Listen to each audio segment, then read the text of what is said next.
तो देखो, संविधान के भाग 1 में संघ और उसके राज्य क्षेत्र, 2 में नागरिकता, 3 में मौलिक अधिकार, 4 में डीपीएसपी, 4A में, 5 में संघ, 6 में, 7 में, 8, हाँ 9 में 9A, 9B, 10, हाँ शाबाश, 11 में केंद्र राज्य के बीच संबंध, 12 वित्त संपत्ति, 13 हाँ ट्रेड एंड कॉमर्स सही, 14 संघ और राज्यों के अधीन सेवाएं, ठीक है 14, 15 इलेक्शन, 16 विशेष वर्गों के लिए कुछ विशेष उपबंध, ठीक है 17 हाँ शाबाश, 18 आपातकाल, 19 ठीक है, 20 संविधान संशोधन। अच्छा बताओ मुझे, संविधान की अनुसूची 11 में क्या है? संविधान की अनुसूची 11 ग्राम पंचायत, 12 में, 10 में, 9 हाँ भूमि सुधार कानून थे और मैंने तुम्हें बताया था वाद योग्य वाली बात, ठीक है 8 भाषाएं, ठीक है। मूल संविधान में कितनी भाषाएं थी? सबसे पहले कितनी जोड़ी गई थी? सबसे पहले 8 जोड़ी गई, सबसे पहले केवल सिंधी जोड़ी गई। कौन सा संविधान संशोधन? ठीक है, उसके बाद में हाँ नेपाली, हाँ मणिपुरी और कोंकणी, ठीक है। फिर उसके बाद 7 में ठीक है, 6 टम्मा, ठीक है, त्रिपुरा, मेघालय, मिजोरम और आसाम, ठीक है। 5 हाँ ठीक है, फिर 4 राज्यसभा की सीटें। राज्यसभा की सबसे ज्यादा सीटें कहाँ हैं? कितनी है? ठीक है। 3 शपथ, 2 में और 1 में, ठीक है। राज्यों के नाम कहां मिलेंगे? अनुच्छेद 1 या अनुसूची 1? राज्यों के नाम बताया था, तुम ध्यान से नहीं सुनते। अनुच्छेद 1 राज्यों के नाम कहां लिखे हुए हैं? अनुच्छेद 1 में लिखे हुए हैं कि अनुसूची 1 में लिखे हुए हैं? राज्यों के नाम, केंद्र शासित प्रदेशों के नाम, अनुसूची 1। चलो संविधान के स्रोत देखते हैं।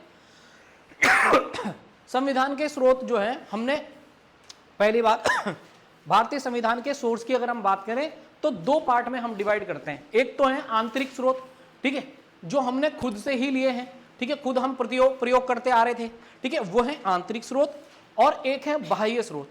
आंतरिक स्रोत जो है, इंटरनल सोर्सेज जो है, इंटरनल और एक्सटर्नल, ठीक है, आंग्ल, ठीक है। इंटरनल सोर्सेज में अगर आप देखोगे तो गवर्नमेंट ऑफ इंडिया एक्ट 1935, क्योंकि उससे पहले 1935 से पहले इससे पहले ही क्या 1935 के टाइम पे 1947 तक आप देखो अंग्रेज यहां रूल कर रहे थे। तो 1935 के एक्ट में जितने भी प्रावधान हैं वो सारे के सारे हमारे इंटरनल प्रोविजंस हैं, आंतरिक प्रावधान हैं, जो हमने कहां से लिए हैं? आंतरिक स्रोत, यानी कि हम उनको यूज पहले से करते आ रहे थे, ठीक है। मैंने तुम्हें बताया भी था 1935 का जो एक्ट था गवर्नमेंट ऑफ इंडिया एक्ट, वो भारत का सबसे बड़ा जटिल कठिन है ना? याद आ रहा है कि नहीं आ रहा है? ठीक है।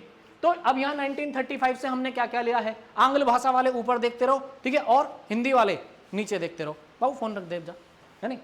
फेडरल, अब देखो फेडरल स्कीम, ठीक है, संघीय योजना, जो संघीय कॉन्सेप्ट है, संघ का कॉन्सेप्ट है, वो हमने कहां से लिया है? 1935 के एक्ट से लिया है, गवर्नमेंट ऑफ इंडिया एक्ट से लिया है 1935 के। फिर देखो, अगर आप देखोगे कि संघ क्या है, मैंने तुम्हें बताया था संघ क्या है। भारत संघ और अमेरिका संघ में क्या अंतर है? अमेरिकी संघ और भारतीय संघ में क्या अंतर है? बताओ। हाँ, वहां एकात्मक नहीं है बिल्कुल। और जैसे मैंने तुम्हें बताया था कि जो अमेरिका है, अमेरिका में अगर आप देखोगे, हाँ कुछ कहना चाह रहे? बिल्कुल ठीक है, वहां यूनियन में अंतर यह है, वहां और हमारे यहाँ यूनियन जो है अंतर यह है कि वहां अमेरिका से अलग हो सकता है, संघ से अलग हो सकता है, जबकि भारत में राज्य को संघ से अलग होने का अधिकार नहीं है, ठीक है। तो 1935 का जो फेडरल स्कीम है, गवर्नमेंट ऑफ इंडिया एक्ट है, तो उसमें अगर आप देखोगे तो ये क्या है, संघीय योजना है, यानी कि फेडरल स्कीम है। संघीय योजना मैंने तुम्हें बता दी, यानी कि संघीय स्ट्रक्चर। राज्यपाल का कार्यालय, ठीक है, गवर्नर ऑफिस की बात जो है वो कहां मिल रही है आपके 1935 से। न्यायपालिका का जो कॉन्सेप्ट है वो भी हमने यहीं से लिया है, ठीक है। और लोक सेवा आयोग हमने यहीं से लिया है। एक यहां लिखना हम भूल गए, उसका है, वो है आपका कैग, ठीक है, कैग, ठीक है, कैग का प्रावधान भी हम यहीं से ले सकते हैं, ठीक है, ठीक है। तो 1935 चलो भाई, फिर उसके बाद आप देखो अगला जो देश है वो है कौन सा, ब्रिटेन, ठीक है, ब्रिटेन। तो तुमने देखो ब्रिटेन के बारे में, तुम सबसे पहले देखो कि भाई ब्रिटेन जो है सबसे पहले भारत को आजाद करा 1947 में, 15 अगस्त 1947 को भारत को आजाद करा, ठीक है। तो ब्रिटेन ही यहां रूल कर रहा था। कौन कर रहा था यहां रूल, ब्रिटेन। तो ब्रिटेन ने अपने नियम बनाए होंगे, अपने नियम, अपने लॉ बना रहा होगा। तो जितनी भी चीजें, जैसे पार्लियामेंट सिस्टम है, पार्लियामेंट उसी के अकॉर्डिंग हमने बनाई ना। एडविन लुटियन है ना, एडविन लुटियन, पार्लियामेंट का डिजाइनर कौन था, एडविन लुटियन। दिल्ली को पूरे को उसी ने बसाया है, राष्ट्रपति भवन वगैरह ये सब चीजें जो है एडविन लुटियन की बसाई हुई हैं, ठीक है, एडविन लुटियंस नाम आता है लिखा हुआ।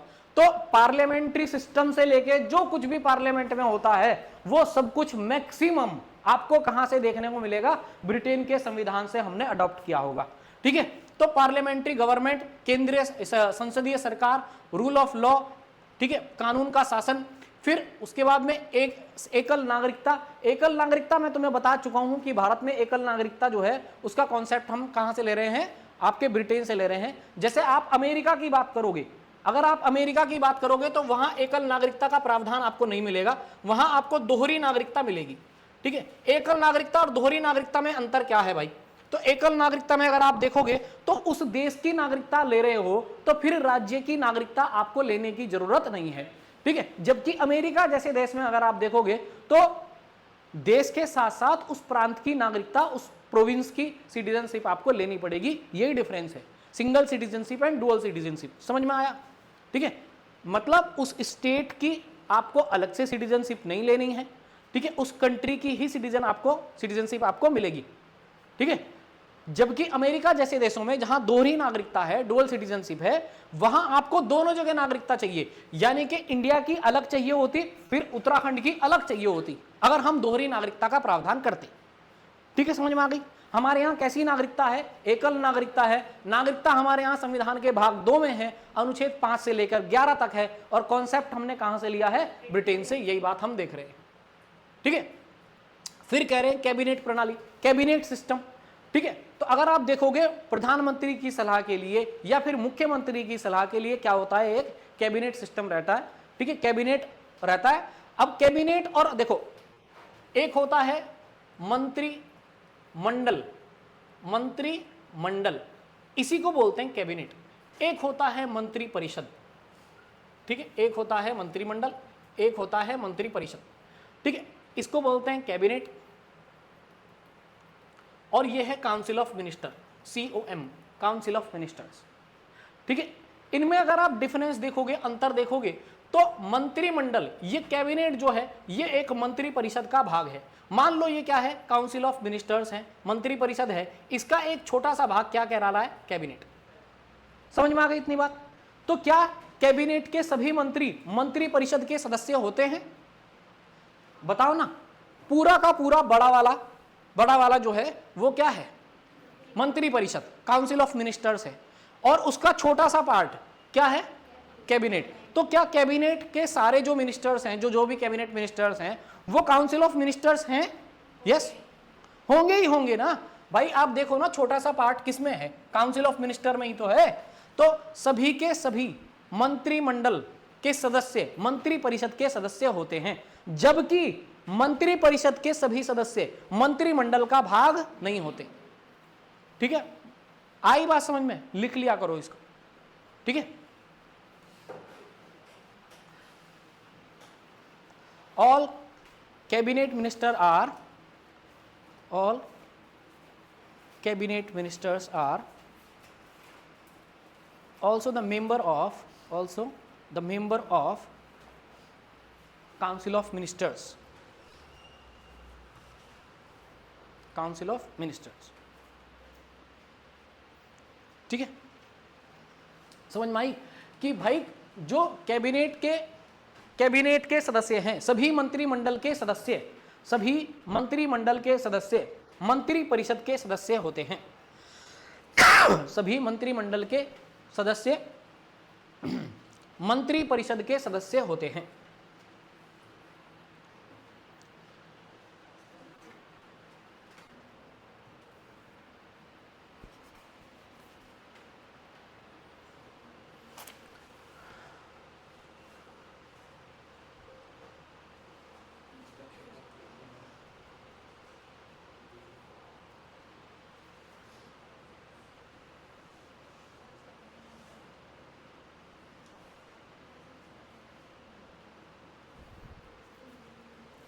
ठीक है, यहां तक समझ में आया? यहां तक समझ में आया कि नहीं आया? पहला पॉइंट समझ में आया, पार्लियामेंट्री गवर्नमेंट, यहां तक आपको समझ में आ गया। रूल ऑफ लॉ मैं अभी आपको थोड़ा समझाऊंगा, पहले आप थोड़ा सा इसको समझ लो। ठीक है, मंत्री परिषद मंत्रिमंडल क्लियर हो गया। बड़ा कौन है बताओ मुझे? मंत्रिमंडल बड़ा है कि मंत्री परिषद बड़ा है? हाँ, तो देखो 15 लोग, 12 से 15 लोग, 20 लोग तक मैक्सिमम जो है वो प्रधानमंत्री या मुख्यमंत्री के साथ में रहते हैं। ठीक है, जैसे गृह मंत्री, फाइनेंस मिनिस्टर, डिफेंस मिनिस्टर, ये सब क्या कह रहे हैं? Cabinet minister. ये सारे के सारे क्या कहला रहे हैं? Cabinet minister. जबकि जो सारे के सारे मंत्री हैं, चाहे उसमें राज्य मंत्री है, स्वतंत्र प्रभार मंत्री है, ये मंत्री, फलाना ढिमाका मंत्री, जो भी मंत्री, ठीक है, बांस मंत्री, फलाना ढिमाका जो मंत्री है, पेड़ पाड़ के मंत्री, बबूल मंत्री, ठीक है, ऐसे ऐसे जो ये इधर उधर के मंत्री हैं, ये सारे के सारे मिला के जो मंत्री परिषद बनेगी, जो कैबिनेट वो बनेगी, काउंसिल बनेगी, उसी को कहा जाएगा मंत्री परिषद। और मंत्री परिषद मंत्रिमंडल से बहुत बड़ी है। ठीक है, 60 लोग तक हैं उसमें, 60। ठीक है, समझ में आ गई कि नहीं आ गई? तो बड़ा क्या है? मंत्री परिषद। छोटा क्या है? मंत्रिमंडल। ठीक है, मंत्रिमंडल। ठीक है, चलो। तो यहां क्या है, ये जो कैबिनेट सिस्टम हमने लिया है, ये कहां से लिया है हमने? ब्रिटेन से। तो पहली बात समझ में आ गई, संसदीय सरकार, ठीक है, एकल नागरिकता, कैबिनेट प्रणाली, ठीक है, पार्लियामेंट्री सिस्टम, और संसदीय विशेष अधिकार। अब देखो संसदीय विशेष अधिकार क्या है? Parliamentary privilege. जैसे आप इस क्लास में बैठे हो तो आपके लिए कुछ प्रिविलेज है, कुछ विशेष अधिकार है ना क्लास में। जैसे आप आओगे, पंखा चलेगा, फिर एसी चलेगा, आपको प्रॉपर सीट मिलेगी, साफ सफाई मिलेगी, स्वच्छ पानी मिलेगा, टॉयलेट मिलेगी। समझ में आ रहा कि नहीं आ रहा?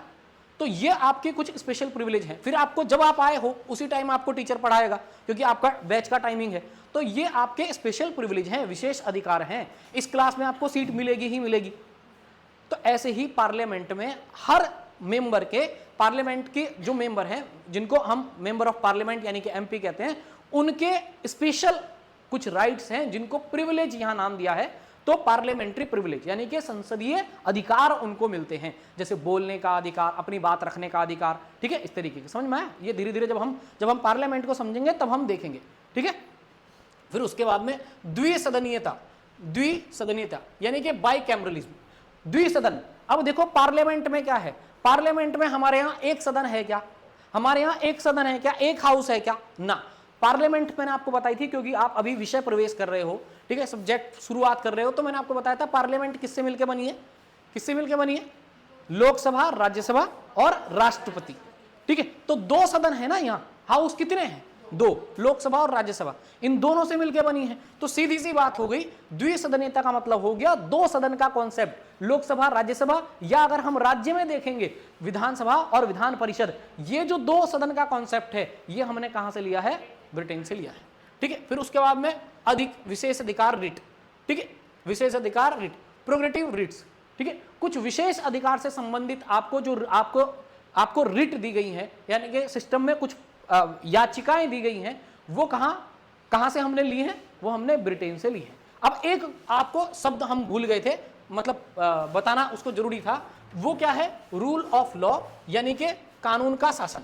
रूल ऑफ लॉ का मतलब सीधा सीधा ये हो गया कि कानून से कोई बड़ा नहीं है, कानून से कोई बड़ा नहीं है, चाहे वो कोई भी हो, वो कानून से बड़ा नहीं है। यही कहला रहा है सरल भाषा में रूल ऑफ लॉ। ठीक है, समझ में आई? ब्रिटेन से हमने जो जो लिया है वो समझ में आया? एक बार आप पढ़ोगे तो इनको थोड़ा समझ में आ जाएगा। ठीक है, चलो अब आगे चलते हैं।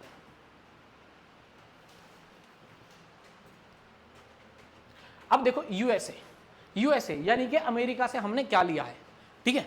तो सबसे पहले इसको थोड़ा आप ऐसे याद रख सकते हो, आप पूरी दुनिया पे अधिकार जमाने की कोशिश कौन करता है? अमेरिका। तो मौलिक अधिकार हमने, फंडामेंटल राइट हमने कहां से लिए हैं? हाँ, यूएसए से। एक बात और आप थोड़ा सा देखो कि मौलिक अधिकार संविधान के भाग 3 में है। ये भाग मैंने आपको याद करा दिए, भाग 3 में है और अनुच्छेद 12 से लेके 35 तक है, ठीक है, 12 to 35 है। मौलिक अधिकार जो है हमारे, मूल अधिकार जिनको कह रहे हैं, वो कुल कितने हैं? 6 हैं। पहले कितने थे? 7 थे। एक संपत्ति का अधिकार था जिसे हमने हटा दिया था, ठीक है। मौलिक अधिकार हो गया क्लियर, जो हमने कहां से लिया है? वो हमने अमेरिका से लिया है। फिर अगला है स्वतंत्र न्यायपालिका, ठीक है। इंडिपेंडेंट हमारी क्या है? जुडिशरी है। जुडिशरी हमारी इंडिपेंडेंट है। मैंने तुम्हें बताया था कि देखो एग्जीक्यूटिव, दो चीज यहां समझो भाई, कॉन्स्टिट्यूशन अगर आप देखोगे तो ये पिलर मैंने आपको बताए थे। एक मैंने आपको बताया था लेजिस्लेचर यानी कि विधायिका, ठीक है। फिर मैंने आपको बताया था कार्यपालिका, मैंने इसको एग्जीक्यूटिव बताया था। फिर मैंने आपको बताया था जुडिशरी, जिसको मैंने न्यायपालिका बताया था, है ना। मैंने बताया था कि लेजिस्लेचर का मतलब हो गया सीधा सीधा विधायिका। विधायिका शब्द बना है विधि से, विधि मतलब कानून। तो यानी कि जो कानून बना रहे हैं वो शब्द क्या है? वो क्या है? विधायिका है। उसे पार्लियामेंट हम कह सकते हैं और राज्य में हम उसे विधानमंडल कह सकते हैं, ठीक है। विधानमंडल, ठीक है। विधानसभा, विधान परिषद, ये लेजिस्लेचर है, ठीक है। तो यहां कानून बना, एग्जीक्यूटिव ने उसको एग्जीक्यूट करा, लागू करवाया, ठीक है। और जुडिशरी इंडिपेंडेंटली ऑब्जर्व कर रहा है कि जो कानून बना वो संविधान के पक्ष में है या संविधान के विरुद्ध है, या संविधान को कहीं असंगत रूप से बनाया गया है, संविधान से असंगत बनाया गया है। यानी कि इसका मतलब यह हुआ कि संविधान से थोड़ा अलग हटके बनाया गया है। तो वो ये चीज ऑब्जर्व करता है। फिर उसके बाद उन कानून पे अपनी प्रतिक्रिया देता है, जैसे नल एंड वॉइड कर देता है, शून्य करार दे देता है उसे। जैसे मैंने एग्जांपल आपको दिया था, मैंने बताया था नेशनल जुडिशरी अपॉइंटमेंट कमीशन, ठीक है, एनजैक जिसे बोल रहे थे। उसमें क्या था? उसमें कॉलेजियम सिस्टम जो था, यानी कि जजों की नियुक्ति का जो प्रोसीजर था, उसको खत्म करके सरकार ने क्या करा था? एक नेशनल जुडिशियल अपॉइंटमेंट कमीशन बना दिया था। जो कुछ लोगों का पैनल था वही लोग क्या करेंगे? जजों को अपॉइंट करेंगे। तो सुप्रीम कोर्ट ने बोला कि ये क्या है? नल एंड वॉइड है, यानी कि कॉन्स्टिट्यूशन के अगेंस्ट है, इसलिए हम इसे नल एंड वॉइड कर देते हैं, जीरो करार कर देते हैं। ये कानून क्या हो गया? जीरो। तो यहां आप देखो कितनी बड़ी पावर न्यायपालिका को दे दी गई, क्योंकि वो इन दोनों में इन दोनों के बीच में पार्टिसिपेट नहीं कर रहा है। एग्जाम्पल के लिए मैं अगर आपको बताऊं कि जैसे एग्जीक्यूटिव के बहुत सारे, जब आप देखोगे मंत्रिपरिषद, मंत्रिमंडल को देखोगे तो वो लेजिस्लेचर का भी पार्ट होते हैं। जो मंत्री बन रहे हैं, जो एग्जीक्यूटिव हैं, कार्यपालिका का भाग है, ठीक है। तो वो लोग किसका भी भाग है? विधायिका का भाग भी है, क्योंकि वो विधि निर्माण में भाग ले रहे हैं, संसद में जाके वो काम कर रहे हैं, पार्लियामेंट में जाके वो नियम बना रहे हैं, कानून बना रहे हैं, लेकिन वो उनको लागू भी करवा रहे हैं, एक दूसरे से जुड़े हुए हैं, ठीक है। यानी कि एक दूसरे भी हो सकते हैं या खुद भी हो सकते हैं, ठीक है। तो यहां न्यायपालिका को स्वतंत्र रखा गया है, केवल इसलिए वो किसी पे डिपेंड नहीं कर रही है, क्योंकि सबको समान न्याय मिले और संविधान की सर्वोच्चता बनी रहे। इसलिए कोई तो देखे ना कि संविधान सही से लागू हो रहा है कि नहीं हो रहा है। यही तो सुप्रीम कोर्ट का काम है, ठीक है। लेजिस्लेचर अगर चाहेगी तो फिर तोड़ सकती है उसे, लेकिन सुप्रीम कोर्ट बैठा है, न्यायपालिका ऊपर बैठी है, इसलिए कभी लेजिस्लेचर ऐसा काम नहीं करेगा, ठीक है। फिर आप आगे देखो, राष्ट्रपति पर महाभियोग, इसको इंग्लिश में बोलते हैं बाबू इंपीचमेंट, ठीक है। आर्टिकल 61 में आपको दिया गया है, ठीक है। संविधान के किस अनुच्छेद में दिया गया है? 61, इंपीचमेंट, महाभियोग। जब हम राष्ट्रपति को अपने पद से हटाना चाहते हैं तो उसके लिए जो प्रोसीजर लाया जाता है, उसके लिए जो प्रक्रिया लागू की जाती है, उसको हम क्या बोलते हैं? महाभियोग बोलते हैं, ठीक है। भारत में किसी पे महाभियोग लगा है क्या? भारत में किस पे महाभियोग लगा है? देखो, महाभियोग की प्रक्रिया तो शुरू हुई है, लेकिन हाँ, हटाया किसी को नहीं गया है। ठीक है, तो इंपीचमेंट क्या है? राष्ट्रपति को अपने पद से हटाने की प्रक्रिया। जैसे राष्ट्रपति सामान्य रूप से अगर आप देखोगे तो राष्ट्रपति कितने वर्ष के लिए अपॉइंट हो रहे हैं? साधारण रूप से 5 वर्ष के लिए। लेकिन अगर मैं उससे पहले राष्ट्रपति को हम हटाना चाहें तो जो प्रोसीजर हम अपनाएंगे, जो हम तरीका अपनाएंगे, विधि अपनाएंगे, उसी को हम इंपीचमेंट कहेंगे। ठीक है, इंपीचमेंट में किसका मुख्य रोल होता है? संसद का होता है। ठीक है, संसद का रोल होता है। और एक कमेटी बनती है 3 मेंबर की, 3 मेंबर्स कमेटी बनती है, जिसमें सीजीआई होते हैं, हाई कोर्ट के जज होते हैं, और एक जुडिशियल क्या बोलते हैं उसे, जूरी, डिस्टिंग्विश जूरी, यानी कि विधिवेता उसको बोलते हैं। ठीक है, 3 लोगों की एक कमेटी होती है, ये एक रिपोर्ट बनाती है, फिर उसके बाद में पार्लियामेंट अपना प्रोसीजर फॉलो करती है। ये मैं आपको बता दूंगा जब हम आर्टिकल 61 को पढ़ रहे होंगे प्रेसिडेंट में। अभी तो बस इतना समझो कि राष्ट्रपति को अपने पद से हटाने की प्रक्रिया संसद से होकर गुजरती है, जिसे हम क्या कहते हैं? महाभियोग कहते हैं। ठीक है, दूसरी बात मैंने आपको ये बताई कि जो महाभियोग है, ठीक है, ये महाभियोग हमने कहां से लिया है? यूएसए से लिया है, क्योंकि लिखा हुआ यूएसए है। ठीक है, तो हम राष्ट्रपति को हटाना क्यों चाहते हैं? 2 ही आधार हैं। एक आधार यह है कि राष्ट्रपति संविधान को फॉलो नहीं कर रहे, यानी कि संविधान के विरुद्ध है। ऐसा कोई कृत्य या कार्य उनके द्वारा किया जा रहा है जो संविधान के विरुद्ध है, अगेंस्ट है, या वो अपने कार्य को करने में सक्षम नहीं है, कैपेबल नहीं है। ठीक है, समझ में आया इतना? चलो अब आगे बढ़ते हैं। न्यायिक समीक्षा, न्यायिक समीक्षा, इसी को इंग्लिश में बोलते हैं जुडिशियल रिव्यू। ठीक है, संविधान के अगर हम कुछ अनुच्छेद देखें तो उनमें मुख्य रूप से अनुच्छेद 13, आर्टिकल 13 जुडिशियल रिव्यू की बात करता है। हालांकि बहुत सारे आर्टिकल ऐसे हैं 131, 137, 32 जो कहीं ना कहीं जुडिशियल रिव्यू को बता रहे हैं। जुडिशियल रिव्यू के बारे में कहीं कोई एक पर्टिकुलर आर्टिकल नहीं लिखा हुआ। ठीक है, जुडिशियल रिव्यू है क्या? न्यायिक समीक्षा है क्या? जैसे 2 तरीके से आप इसे समझो कि पार्लियामेंट ने कोई कानून बनाया, संसद कानून बनाएगी। कानून कौन बनाएगा? लेजिस्लेचर, विधायिका कानून बनाएगी। तो पार्लियामेंट ने कोई कानून बनाया, कानून बनाने के बाद में वो पास हो गया, अब वो अधिनियम है। ऐसे समय में जैसे ही कानून बना है, ऐसे समय में जुडिशरी जो है, न्यायपालिका जो है, वो क्या करेगी? उस कानून को रिव्यू करने का काम करेगी, उस कानून को चेक करेगी, जो कानून बना है कि वो विधि के अनुसार बना है या नहीं, वो संविधान के पक्ष में है या नहीं, उसमें वही प्रावधान रखे गए हैं जो संविधान कह रहा है वो है या नहीं। यही आपका जुडिशियल रिव्यू है अगर हम लेजिस्लेचर के परिप्रेक्ष्य में देखें। ठीक है, और अगर हम कोर्ट के हिसाब से देखें, न्यायपालिका के हिसाब से देखें, तो जैसे सुप्रीम कोर्ट है, सुप्रीम कोर्ट ने कोई जजमेंट दिया,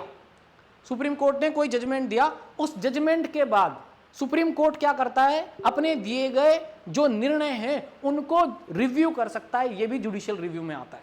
यानी कि सुप्रीम कोर्ट ने कोई फैसला सुना दिया और कल उस फैसले पे सुप्रीम कोर्ट को यह पावर है कि उसी फैसले को सुप्रीम कोर्ट चाहे तो बदल सकता है। ठीक है, समझ में आई? ये सब जुडिशियल रिव्यू के अंडर आते हैं। हम धीरे धीरे जब आगे पढ़ते जाएंगे तो इन चीजों को और गहनता के साथ हम समझते जाएंगे। ठीक है, अब यहां देखो, एक और पॉइंट हमारे यहां बहुत इंपॉर्टेंट है। खासतौर से आप अमेरिका को अगर देख रहे हो तो आप देख रहे हो या तो राइट्स आ रहे हैं, या जो बड़े अधिकारी हैं, जैसे आप प्रेसिडेंट को देख लो, चाहे आप सुप्रीम कोर्ट, हाई कोर्ट के जजों को देख लो, इनसे संबंधित प्रावधान हमने यहीं से लिए हैं, क्योंकि न्यायपालिका उनके यहां बहुत मजबूत है। ठीक है, दोनों को अगर हम देखेंगे तो उनके यहां, मतलब अगर हम लेजिस्लेचर और जुडिशरी की बात करेंगे तो जुडिशरी कहीं ना कहीं जो लेजिस्लेचर है उससे बहुत ज्यादा मजबूत है। ठीक है, तो यहां अगर आप देखोगे तो सर्वोच्च न्यायालय यानी कि सुप्रीम कोर्ट और हाई कोर्ट के न्यायाधीशों को हटाने का जो प्रावधान है वो जो है हमने अमेरिका से लिया है। ठीक है, पहली बात तो ये है कि जो हाई कोर्ट के जज होते हैं उनकी अधिकतम आयु कितने साल रहती है? 60। हाई कोर्ट के जजों की 62। ठीक है, और सुप्रीम कोर्ट के जजों की अधिकतम आयु कितनी? 65। ये किस चीज की आयु? मतलब इतना जीते हैं क्या? ये नहीं, उनके ड्यूटी परफॉर्म करने की। ठीक है, यानी कि वो इतने वर्ष तक क्या कर सकते हैं, अपना कार्य कर सकते हैं। अच्छा, जैसे आप देखो ना, ज़्यादातर कुछ पोस्ट ऐसी हैं जिनमें ऐसा रहता है कि भाई 5 साल, 6 साल, 10 साल, 12 साल, 8 साल, इस तरीके की जॉब। ऐसा नहीं है, उनकी एज के ऊपर है। जब तक वो 62 साल या 65 साल की उम्र को पूरा नहीं कर लेते, ठीक है, तब तक उनकी रिटायरमेंट नहीं होती। ठीक है, इसीलिए तो इंडिपेंडेंट है। ये सारे पॉइंट आप पढ़ोगे जब आप जुडिशरी पढ़ोगे, ठीक है। जब आप न्यायपालिका पे जाओगे तो आप हाई कोर्ट, सुप्रीम कोर्ट की देखोगे कि भाई ये जो हाई कोर्ट और सुप्रीम कोर्ट के जज हैं, ये कुछ भी फैसले क्यों दे देते हैं, कुछ भी फैसले, तो आपको समझ में आएगा कि वो कितने इंडिपेंडेंट हैं। तो यहां सुप्रीम कोर्ट और हाई कोर्ट के जो जज हैं, उनको हटाने की प्रक्रिया कहां से होती है? उनके हटाने की प्रक्रिया बाबू बिल्कुल वैसी ही है, लगभग जैसी मैंने आपको राष्ट्रपति के हटाने की प्रक्रिया आपको बताई है। ठीक है, इसका मतलब क्या होगा, संसद से होके गुजरेगी इनको हटाने की प्रक्रिया। ठीक है, जब भी हम सुप्रीम कोर्ट के जज को हटाएंगे, ठीक है, जब भी हम हाई कोर्ट के जज को हटाएंगे, तो क्या होगा, सबसे पहले आप जो किसी भी सदन से, लोकसभा या राज्यसभा से कुछ मेंबर, ठीक है, जैसे 100 मेंबर लोकसभा में, राज्यसभा में 50 मेंबर, ये लोग जाएंगे और ये प्रस्ताव कहां रखेंगे, प्रपोजल कहां रखेंगे? उस पीठासीन अधिकारी के पास, प्रोसीडिंग ऑफिसर के पास, कि हम इनको हटाना चाहते हैं। फिर उसके बाद क्या होगा, उसके बाद क्या होगा, वहां से एक कमेटी बनेगी, 3 मेंबर की जो कमेटी मैंने आपको बताई है। ठीक है, प्रेसिडेंट के केस में वो कमेटी नहीं बनती है। सुप्रीम कोर्ट के जो चीफ जस्टिस होते हैं, सुप्रीम कोर्ट के जज होते हैं, हाई कोर्ट के जज होते हैं, उनके लिए वो कमेटी बनती है। अगर प्रेसिडेंट के लिए बात करें तो प्रेसिडेंट में सीधा लोकसभा, ठीक है, फिर राज्यसभा, ठीक है, लोकसभा और राज्यसभा यहीं पे खत्म हो जाता है। यानी कि लोकसभा से रेजोल्यूशन पास होगा एक तरीके से और राज्यसभा में पास होगा। जबकि अगर मैं बात करूं किसी जज को हटाने की, चाहे वो हाई कोर्ट का जज हो, चाहे वो सुप्रीम कोर्ट का जज हो, तो क्या होगा, ये लोग जो हैं, लोकसभा, राज्यसभा, ये जो हैं एक साइन करके उसके पास पीठासीन अधिकारी, प्रोसीडिंग ऑफिसर के पास जाएंगे। ये एक कमेटी बनाएगा 1, 2, 3 3 मेंबर की, जिसमें मैंने आपको बताया है सीजीआई आपको बताया है, फिर मैंने आपको बताया है हाई कोर्ट के चीफ जस्टिस होंगे, फिर मैंने आपको बताया डिस्टिंग्विश्ड जूरी यानी कि विधिवेता होंगे। ये लोग रिपोर्ट बनाएंगे, तीनों रिपोर्ट बनाएंगे। अगर वो रिपोर्ट गिल्टी होगी, उसमें बताया जाएगा कि हाँ भाई गिल्टी है, तो फिर आगे लोकसभा में ये रिजोल्यूशन पास होगा, राज्यसभा में रिजोल्यूशन पास होगा और फाइनली प्रेसिडेंट इस पर साइन कर देंगे और उस जज को हटा दिया जाएगा। ये जज को हटाने की प्रक्रिया है। लेकिन राष्ट्रपति को हटाने के लिए यहां 3 मेंबर की कमेटी नहीं बनेगी, बस ये याद रखना है, ये अंतर रखना। ठीक है, शायद मैंने राष्ट्रपति में 3 मेंबर की कमेटी के बारे में बता दिया, तो याद रखना है वो सीजीआई के लिए है, हाई कोर्ट के जज के लिए है। हाई कोर्ट के जज, सुप्रीम कोर्ट के जज, सीजीआई मतलब चीफ जस्टिस ऑफ इंडिया, ठीक है, सुप्रीम कोर्ट के जज और हाई कोर्ट के जज, इनको हटाने के लिए वो मेंबर की कमेटी बनानी जरूरी है, 3 मेंबर कमेटी। बाकी प्रेसिडेंट को हटाने के लिए वो 3 मेंबर कमेटी नहीं बनती है। इनमें क्या होगा, लोकसभा में रिजोल्यूशन पास होगा, राज्यसभा में रिजोल्यूशन पास होगा और फिर हटा दिए जाएंगे। बस राज्यसभा में आकर राष्ट्रपति जो है वो क्या करते हैं, अपना विचार रखते हैं। पहला जो लोकसभा का सदन है वहां पास होगा, पास होने के बाद में राज्यसभा में जाएगा। पास होने का मतलब क्या है, पास होने का मतलब है कि भाई वहां वोटिंग होगी, एक रिजोल्यूशन टाइप पास करा जाएगा कि मेंबर देखे जाएंगे ना कि भाई ज्यादा पक्ष में मेंबर हैं कि नहीं है।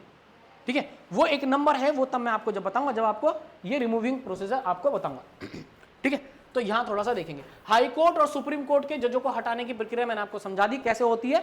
लोकसभा, राज्यसभा और एक मैंने बताई 3 मेंबर कमेटी, ये लोग डिसाइड करते हैं। मान लो अगर 3 मेंबर कमेटी ने मना कर दिया, 3 मेंबर कमेटी ने कह दिया कि नहीं ये सही नहीं है, जो आपने इल्जाम लगाए हैं, जो भी आपने लगाए हैं, ठीक है, तो वो गिल्टी नहीं है, उस हिसाब से रिपोर्ट बनाई, तो फिर क्या होगा, फिर कोई कार्रवाई लोकसभा राज्यसभा में नहीं होती।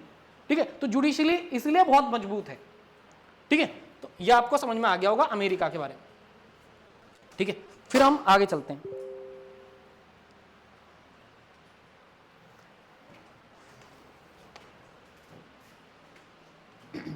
अब देखो, अब है आयरलैंड। तो आयरलैंड से हमने क्या लिया है भाई, आयरलैंड से हमने सबसे पहले लिया है राज्य के नीति निर्देशक तत्व, और तुम्हें याद आ रहा होगा संविधान के भाग 4 में है। ठीक है, ये मैंने तुम्हें बताया था। ठीक है,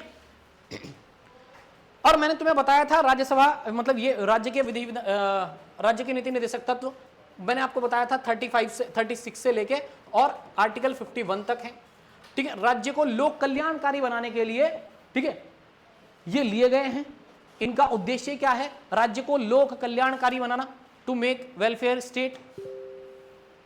फिर अगली बात क्या है, याद रखेंगे, आयरलैंड से हमने लिए हैं। राष्ट्रपति के चुनाव की विधि, राज्यसभा के सदस्यों का नामांकन। ठीक है, तो राष्ट्रपति के चुनाव की विधि, राष्ट्रपति को कैसे चुना जाता है, कौन कौन भाग उसमें लेता है, ये जो तरीका है, विधि है, ठीक है, वो जो है इलेक्शन ऑफ प्रेसिडेंट, वो जो है हमने कहां से लिया है, आयरलैंड से लिया है। तीसरी चीज हमने क्या है, राज्यसभा के सदस्यों का नामांकन। ठीक है, नॉमिनेशन ऑफ राज्यसभा, ठीक है, मेंबर ऑफ राज्यसभा, राज्यसभा के सदस्यों का जो नामांकन है वो भी हमने कहां से लिया है, आयरलैंड से लिया है। देखो, अगर मैं राज्यसभा की बात करूं तो राज्यसभा में मैक्सिमम अभी तक जो स्ट्रेंथ है वो कितनी रहती है, 250 रह सकती है, 250 रह सकती है राज्यसभा की।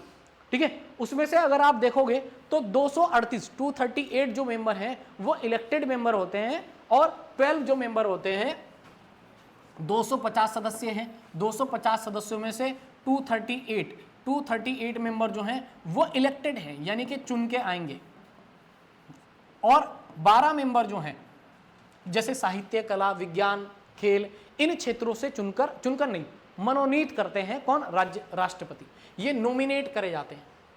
ठीक है, ठीक है, मनोनीत करे जाते हैं किनके द्वारा, राष्ट्रपति के द्वारा। ठीक है, तो ये कॉन्सेप्ट जो है हमने कहां से लिया है, आयरलैंड से लिया है। ठीक है, यानी कि राज्यसभा में उन सदस्यों को मनोनयन जो साहित्य, कला, विज्ञान के क्षेत्र में हो, तो ये 12 जो मेंबर हैं इनका नॉमिनेशन की जो मेथड है वो हमने कहां से लिया है, आयरलैंड से लिया है। ठीक है, आया समझ में। फिर आगे देखो, फिर है कनाडा। तो कनाडा क्या कह रहा है भाई, कनाडा कह रहा है कि एक मजबूत केंद्र के साथ संघ, ठीक है, federation with a strong centre, एक केंद्र के साथ मजबूत संघ। इसका मतलब क्या हो गया, मजबूत केंद्र का मतलब हो गया सेंटर गवर्नमेंट के पास में यह पावर हो कि वो राज्यों पे बहुत सारे नियम लागू करा सके जब उसको जरूरत हो। इसका मतलब यह हो गया ऐसा संघ जिससे कोई अलग अलग टूट ना जाए, ऐसा संघ। तो मजबूत संघ की बात कर रहा है केंद्र के साथ। ठीक है, अवशिष्ट शक्तियां। अब देखो अवशिष्ट शक्तियां क्या हैं, जब हम 1935 पढ़ेंगे, मतलब गवर्नमेंट ऑफ इंडिया एक्ट, तो जब हमने पढ़ा था 1935, तब हमने देखा था कि अवशिष्ट शक्तियां, अवशिष्ट का मतलब होता है इंग्लिश में रेजिडुअरी पावर्स लिखा हुआ है, लेकिन बचा कुचा क्या कहलाता है, अवशिष्ट कहलाता है। ठीक है, जैसे आप देखो भारत में अरावली है, वो क्या है, अवशिष्ट पर्वत का उदाहरण है। ठीक है, बचा कुचा। तो इसका मतलब ये हो गया, जैसे अगर मैं कुछ पावर ए और कुछ पावर बी को, मैंने ए को बता दिया कि भाई तेरा ये काम ये है, और बी को बता दिया तेरा काम ये है, लेकिन कोई अगर ऐसा काम हो जो मैंने अभी बताया नहीं, लेकिन भविष्य में किसी को करना पड़ जाए तो कौन करेगा, तो वही क्या है, रेजिडुअरी पावर्स है। यानी कि जो आज है हो सकता है कल, मतलब आज नहीं है, हो सकता है कल उसकी आवश्यकता पड़ जाए। तो यहां क्या बताया गया है, 1935 ये जो कनाडा का जो प्रावधान है, यहां बताया गया है कि अवशिष्ट शक्तियां जो हैं वो किसमें है, सेंटर में है। ये कॉन्सेप्ट हमारे पास है। जबकि गवर्नमेंट ऑफ इंडिया 1935 में गवर्नर के पास क्या थी, आपकी अवशिष्ट शक्तियां थी। अवशिष्ट शक्तियां किसके पास थी, गवर्नर के पास। ठीक है, फिर उसके बाद में केंद्र द्वारा राज्य के राज्यपालों की नियुक्ति। ठीक है, केंद्र की सलाह पे देखो, राज्यपाल की नियुक्ति यहां केंद्र द्वारा तो नहीं होती है, राज्यपाल की नियुक्ति अगर आप देखेंगे तो राष्ट्रपति ही करते हैं।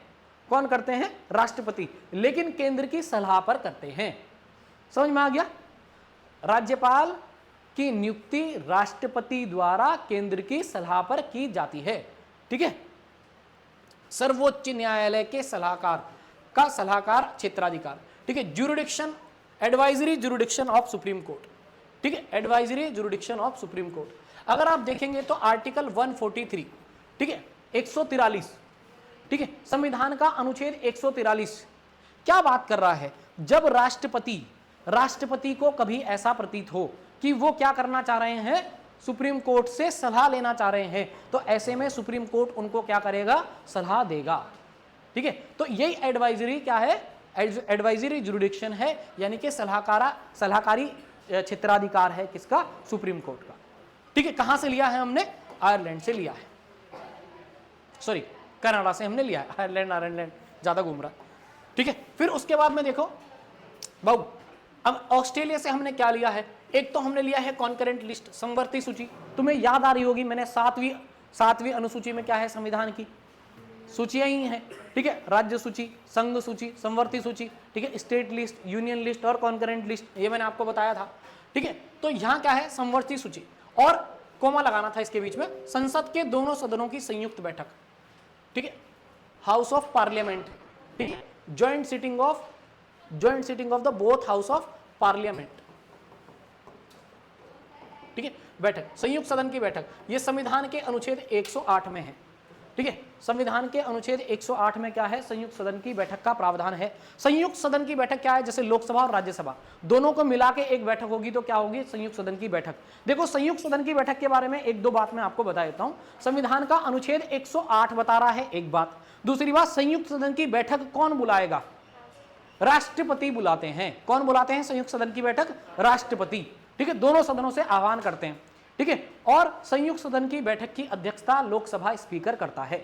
कौन करेगा, लोकसभा स्पीकर। इंपॉर्टेंट है, दोनों क्वेश्चन आते हैं कि संयुक्त सदन की बैठक कौन बुलाता है, ठीक है, राष्ट्रपति। संयुक्त सदन की बैठक की अध्यक्षता कौन करता है, लोकसभा स्पीकर, ठीक है। संयुक्त सदन की बैठक संविधान के किस अनुच्छेद में दी गई है, 108 में, ठीक है। बाकी जब हम पार्लियामेंट पढ़ रहे होंगे तब हम देखेंगे कि कौन कौन सी ऐसी कंडीशन है जहां संयुक्त सदन की बैठक बुलाई जाती है, ठीक है। फिर अगला पॉइंट देखो, वेबनर कॉन्स्टिट्यूशन ऑफ जर्मनी, ठीक है, जर्मनी का वाइमर,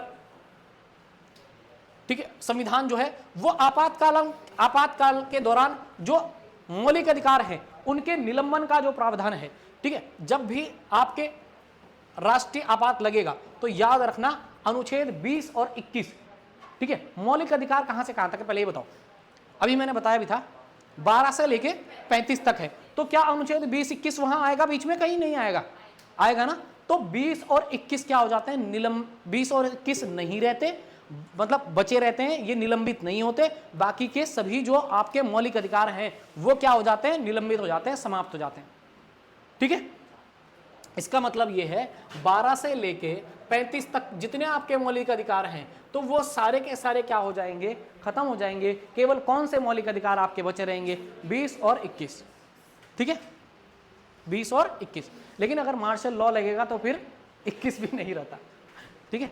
चलो अब देखो, एक आर्टिकल आप यहां थोड़ा सा और याद रख सकते हैं, 358 में अगर आप देखोगे तो आर्टिकल 19 के निलंबन की बात की गई है, ठीक है। इसका मतलब यह है, ठीक है, सस्पेंशन ऑफ आर्टिकल 19, ठीक है। तो यहां आप देखेंगे तो आर्टिकल 19 जो है वो देखो 6 प्रकार की स्वतंत्रता आपको प्रदान कर रहा है। 19A का 19(1) का क्लॉज ए, 19(1) का क्लॉज बी, 19(1) का क्लॉज सी। तो जैसे मैं अभी एग्जांपल आपके लिए बता दूं कि कौन कौन से, प्रेस की आजादी, अभिव्यक्ति की स्वतंत्रता, बोलने की स्वतंत्रता, कहीं रहने बसने की स्वतंत्रता, घूमने फिरने की स्वतंत्रता, कोई रोजगार स्वतंत्र रूप से अपनाने की स्वतंत्रता, ठीक है, निवास करने की स्वतंत्रता, ये सब जो है वहां दी गई है, ठीक है। और बार बार एग्जांपल में लेता रहता हूं 19 का क्लॉज डी का, बार बार मैं लेता रहता हूं। जैसे मैंने कल आपको समझाया भी था 19 का क्लॉज डी, जिसमें मैंने बताया था कि कहीं भी आबाद रूप से घूमने विचरण करने की स्वतंत्रता है, ठीक है। लेकिन उसमें भी देखो कुछ कंडीशन बताई गई हैं, कुछ कंडीशन उसमें लगाई गई हैं। ऐसा नहीं है कि कहीं आपको सुरक्षा की दृष्टि से रोका जा रहा है, ठीक है, आर्म फोर्सेज वहां है रोक रही हैं और आप कह रहे हैं नहीं आर्टिकल 19 का क्लॉज डी है, मैं तो कहीं भी घूमूंगा, तो ऐसा नहीं, ठीक है। तो समझ में आ गई। यहाँ आपातकाल के दौरान यानी कि इमरजेंसी के टाइम पे मैंने आपको बताया था, इमरजेंसी मैंने आपको आर्टिकल समझाए थे 352, 356 और 360, ठीक है। तो जब भी आपको राष्ट्रीय आपात लगेगा तो आर्टिकल 20 और 21 क्या हो जाएंगे, बचे रहेंगे, बाकी के सारे, ठीक है।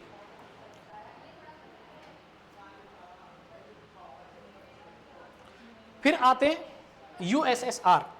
अच्छा एक बात मैं और आपको बता दूं, ऑस्ट्रेलिया से प्रस्तावना की भाषा, ठीक है, प्रस्तावना की भाषा, ठीक है, लैंग्वेज ऑफ प्रियम्बल। जबकि हमने प्रियम्बल वाला कॉन्सेप्ट कहां से लिया है, अमेरिका से लिया है। प्रियम्बल का कॉन्सेप्ट, प्रस्तावना का कॉन्सेप्ट हमने कहां से लिया है, अमेरिका से। और प्रियम्बल की भाषा जो है वो हमने कहां से ली है, ऑस्ट्रेलिया से, ठीक है। अमेरिका में लिख लेना प्रियम्बल, लिखा पता नहीं लिखा हुआ कि नहीं, हाँ प्रियम्बल, यहां पे एक प्रियम्बल लिख लो। प्रियम्बल मतलब प्रस्तावना, ठीक है, लिखो प्रस्तावना,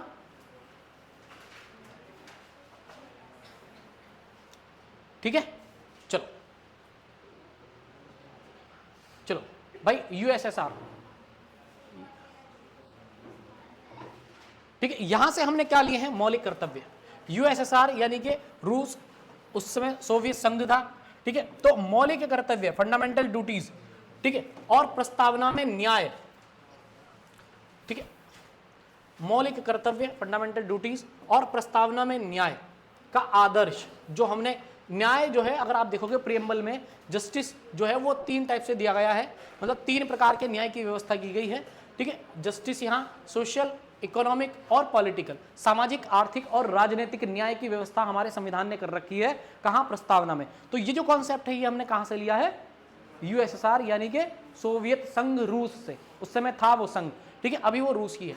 और दूसरी बात मौलिक कर्तव्य, मौलिक कर्तव्य भाग 4A में है, आपको पता ही है, और मैंने बताया था मौलिक कर्तव्य हमारे 11 हैं, ठीक है, भाग 4A में है और मौलिक कर्तव्य 11 हैं। और अगर मैं आर्टिकल की बात करूं, अनुच्छेद की बात करूं, तो 51A में है, ठीक है, समझ में आया इतना?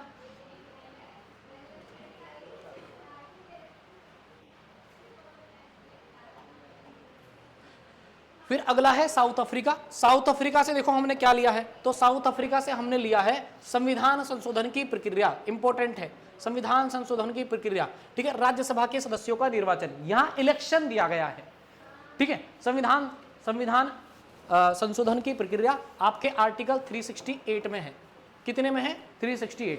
जब भी हमारे संविधान निर्माताओं ने संविधान का निर्माण करा तो उस समय उन्होंने बताया, उन्होंने सोचा होगा जरूर कि आगने वाले समय में जो है संविधान में कुछ ना कुछ बदलाव करने की जरूरत पड़ेगी समय के अनुसार, तो उन्होंने एक क्लॉज डाल दिया था, कौन सा, 368, जो क्लॉज नहीं आर्टिकल डाल दिया था, अनुच्छेद डाल दिया था 368, जो हमने कॉन्सेप्ट कहां से लिया है संविधान संशोधन का, साउथ अफ्रीका।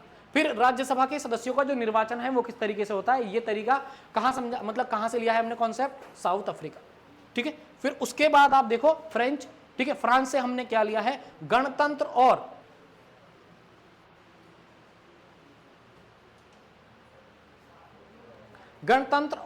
और प्रस्तावना में स्वतंत्रता, समानता और बंधुत्व का आदर्श, क्योंकि जो फ्रेंच रिवॉल्यूशन हुआ था 1789 में हुआ और उस समय यह मांग उठी थी, ठीक है, फ्रांस की क्रांति कब हुई, 1789, उसी समय जो मांग उठी वही क्या बनी, ये, ठीक है, यही हमने अपने कहां डाल रखा है, हमने मौलिक कर्तव्यों में भी डाला है और हमने प्रियम्बल में भी इसको यूज किया।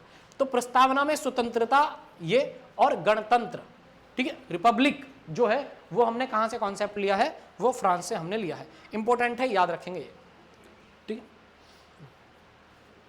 है। जापान क्या है, विधि द्वारा स्थापित प्रक्रिया, ठीक है, प्रोसीजर एस्टेब्लिश बाय लॉ, ठीक है, विधि द्वारा देखो कोई भी कार्य करने का तरीका होता है, ठीक है, विधि द्वारा स्थापित प्रक्रिया जो है वो हमने कहां से ली है, जापान से ली है। कोई भी कार्य करने का तरीका होता है, तो इसी तरीके से जो हम कुछ भी करेंगे संविधान में तो वो कैसे करेंगे, विधि के द्वारा स्थापित प्रक्रिया से करेंगे, ये हमने कहां से लिया है, जापान से लिया है।